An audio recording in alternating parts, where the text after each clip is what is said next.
निर्वाचन आयोगले समानुपातिक तर्फका उम्मेद्वारको बन्द सूचीमाथि छानबिन सुरु गरेको छ।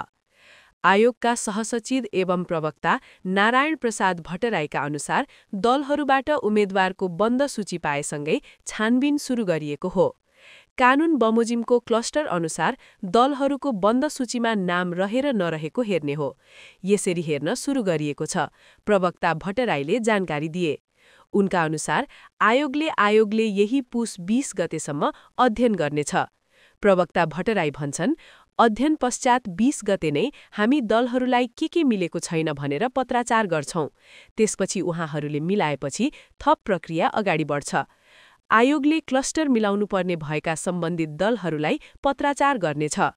त्यस्तोमा दलहरूले यही पुस 27 गतेसम्म संशोधन गर्न पाउनेछन्। उम्मेद्वारको बन्द सूचीबाट नाम फिर्ता लिन चाहने उम्मेद्वारले पुस 28 गते समय पाउनेछन्। कसैले फिर्ता लिएमा आयोगले त्यसबारेको जानकारी सम्बन्धित दललाई पुस 29 गते दिइनेछ। उम्मेद्वारले नाम फिर्ता लिएको कारण रिक्त हुन आएको स्थानमा सोही समूहको अर्को उम्मेद्वारको मनोनयन गरी मनोनित उम्मेद्वारको नामावली सम्बन्धित राजनीतिक दलले आयोगमा पेश गर्ने समय पुस 30 गतेका लागि तोकिएको छ। त्यसपछि प्राप्त उम्मेद्वारको बन्द सूचीको नामावली प्रकाशन गर्ने आयोगको कार्यतालिका छ। आयोगको कार्यतालिका अनुसार आगामी माघ 4 गते उम्मेद्वारको बन्द सूचीको नामावली प्रकाशन भएपछि उम्मेद्वारको बन्द सूचीमा नाम समावेश भएको उम्मेद्वारको योग्यता सम्बन्धमा दागी विरोध गर्न निवेदन दिन सकिनेछ।